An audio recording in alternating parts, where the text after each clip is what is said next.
الحمدللہ الذی کفی والسلام علی عبادہ الذین اصطفی اما بعد فاعوذ باللہ من الشیطان الرجیم بسم اللہ الرحمن الرحیم قد جاءکم من اللہ نور وکتاب مبین صدق اللہ المولانا العظیم صدق رسولہ النبی الامین المتین المعین الکریم ونحن على ذلك لمن الشاهدين والشاكرين والحمد لله رب العالمين۔ برادران ملت اسلامی، اعلیٰ حضرت عظیم البرکت مجدد دین و ملت الشاہ امام احمد رضا خان فاضل بریلوی حضور کی شان میں قلم بند فرماتے ہیں، صبح طیبہ میں ہوئی بڑھتا ہے باڑا نور کا، صبح طیبہ میں ہوئی بڑھتا ہے باڑا نور کا، صدقہ لینے نور کا آیا ہے تارا نور کا، میں گدا تو بادشاہ بھر دے پیالہ نور کا، میں گدا تو بادشاہ بھر دے پیالہ نور کا، تو ہے عین نور تیرا سب گھرانہ نور کا، تیری نسل پاک میں ہے بچہ بچہ نور کا، تیری نسل پاک میں ہے بچہ بچہ نور کا، تو ہے عین نور تیرا سب گھرانہ نور کا۔ عزیزان ملت اسلامیہ، خطبہ مسنونہ کے بعد جو آیت مقدسہ تلاوت کرنے کا شرف حاصل کیا، اللہ رب العزت قرآن پاک میں ارشاد فرماتا ہے قد جاءکم من اللہ نور و کتاب مبین، یعنی تحقیق کے آیا اللہ کی جانب سے ایک نور اور روشن کتاب۔ عزیزان ملت اسلامیہ، یہاں سے نور سے مراد سرور کائنات امام الانبیاء طٰہٰ و یاسین سیاہ لامکہ مالک انسجا صلی اللہ تعالی علیہ وسلم ہے، اور کتاب سے مراد قرآن مجید۔ تو عزیزان ملت اسلامیہ، ہمارے آقا صلی اللہ تعالی علیہ وسلم اس دنیا میں 12 ربیع النور شریف کی مہینے میں 12ویں تاریخ کو اس دنیا میں تشریف فرمائے، اور آج سے 1423 سال پہلے انسانوں کی کمی نہیں تھی، دنیا کی گوشے گوشے میں ابن آدم پائے جا رہے تھے۔ یہ انسان ایک معبود حقیقی کی عبادت کرنے کے بجائے نہ جانے کتنے معبودان باطل کی پرستش میں مبتلا تھے۔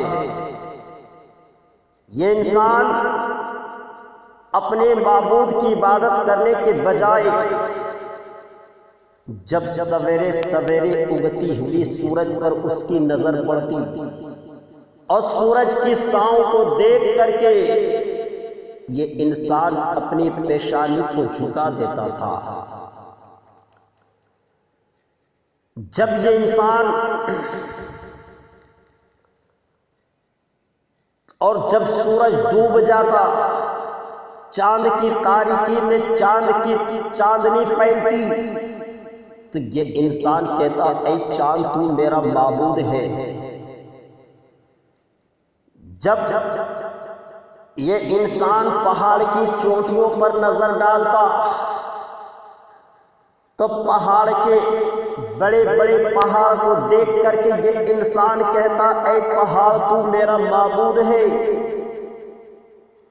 یہ انسان اتنے کفر و گمراہی کے زلزلے میں پھنس چکے تھے کہ سمندر کے کنارے سمندر کے لہروں کو دیکھتا تو کہتا تو میرا معبود ہے، آگ کے شعلے کو پر نظر ڈالتا تو یہ انسان کہتا تو میرا معبود ہے۔ جب ہرے بھرے لہلہاتے پیڑ پودے کو دیکھتا تو یہ انسان کہتا تو میرا معبود ہے۔ عربستان سے لے کر کے ہندوستان تک ہر طرف کفر و گمراہی کے بادل چھائے ہوئے تھے، بلکہ جس ملک میں ہم آباد ہیں، جس ہندوستان میں ہم لوگ بسے ہوئے ہیں، اس ہندوستان میں 32 کروڑ معبودان باطل کی پرستش کی جا رہی تھی۔ کنکر پتھر، مکھی مچھر، پیڑ پودے کو، یہ سب کو معبود بنا جا رہا تھا معاذ اللہ۔ یہ انسان عبادت اپنے معبود کی عبادت کرنے کے بجائے عبادت کے معاملے میں اتنا گر چکا تھا، عبادت کے معاملے میں ذہن و فکر کے اعتقاد کی بنیاد پر اتنا گر چکا تھا، اخلاقی طور پر یہ انسان اتنا گرا ہوا تھا کہ اپنے ہی سگی بہنوں کے ساتھ لوگ شادیاں کی جا رہی تھی، لڑکیاں دریاؤں میں ڈبایا جا رہا تھا، اور جوان لڑکی کی شوہر اگر مر جاتا تو اس لڑکیوں کو اپنے شوہر کی چتا پر جل بھون کر بھسم ہو جانا تھا، لڑکیوں کا بھیٹ چڑھایا جا رہا تھا۔ لیکن اور اگر وہ لڑکی اگر جینے کی تمنا رکھتی تو اسے ایک مکان میں قید کر دیا جاتا، 6 مہینہ تک اسے ایک مکان میں قید کر کے رکھا جاتا، اور اس کی ضروریات زندگی وہیں پہ پیش کیے جاتے، اور اگرچہ وہ اس مکان سے اگر زندہ نکل گئی تو ان کے چہرے پہ قالب لگا کر کے اسے جانوروں پر بٹھا کر کے یہ ذہن و فکر دیا جاتا کہ یہ لڑکی منحوس ہے۔ یہ ہندوستان کا یہ رواج تھا، تزیزان ملت اسلامیہ اور عربستان کا تو یہ حال تھا کہ بعض قبیلوں میں بچیوں کی پیدائش کو منحوس سمجھا جاتا تھا۔ اگر کسی کے یہاں بچہ پیدا ہو جائے تو وہ باپ ماں کی گود سے اسے چھین کر کے ایک میدان پہ لے جاتا اور ایک گڈھا کھود کر کے اسے سلا دیا کرتا تھا، اور اپنے قدم کو اس کے گلے میں رکھ کر دبا دیا جاتا، اس کی آنکھیں نکل آتی، وہ چیخیں مارتی، باپ کی آنکھوں سے آنکھیں ملاتی، مگر باپ کی آنکھوں میں آنسو نکلنے کے بجائے ان کی آنکھوں سے خون کے قطرے ٹپکتے،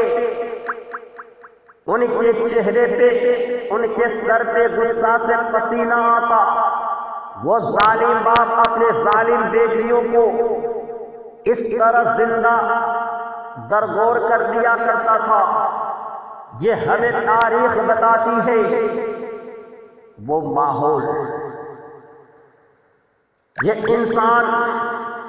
اس بھیانک ماحول میں پھنس چکے تھے کہ اگرچہ جدید لوگوں پر اس طرح کے ظلم ڈھا رہے تھے، اگر کوئی یتیم ہو جاتا تو ان کو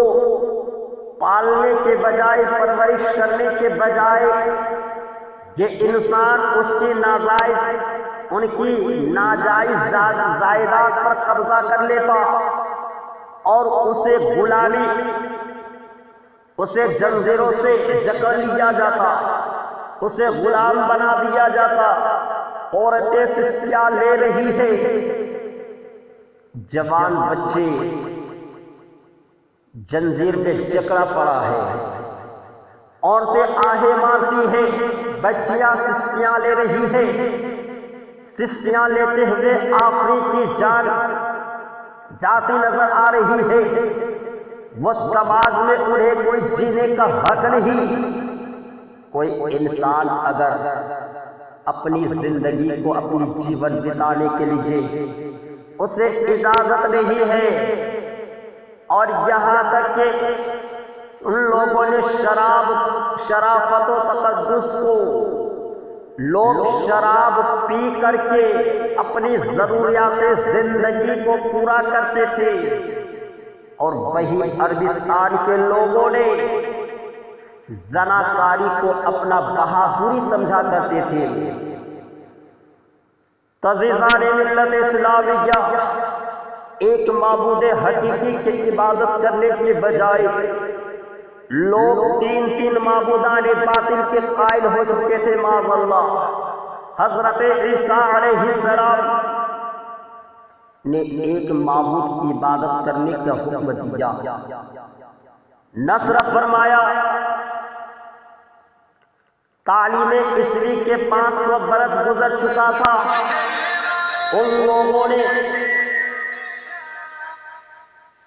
حضرت عیسیٰ علیہ السلام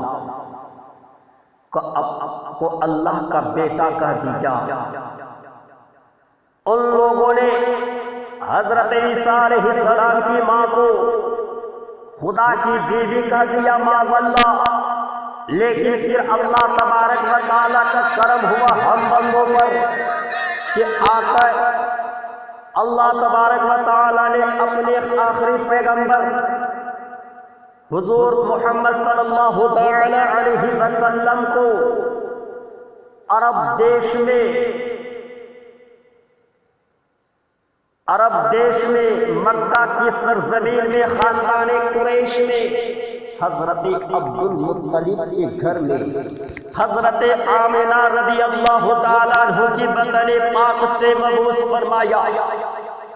اور جب آقا کریم صلی اللہ تعالی علیہ وسلم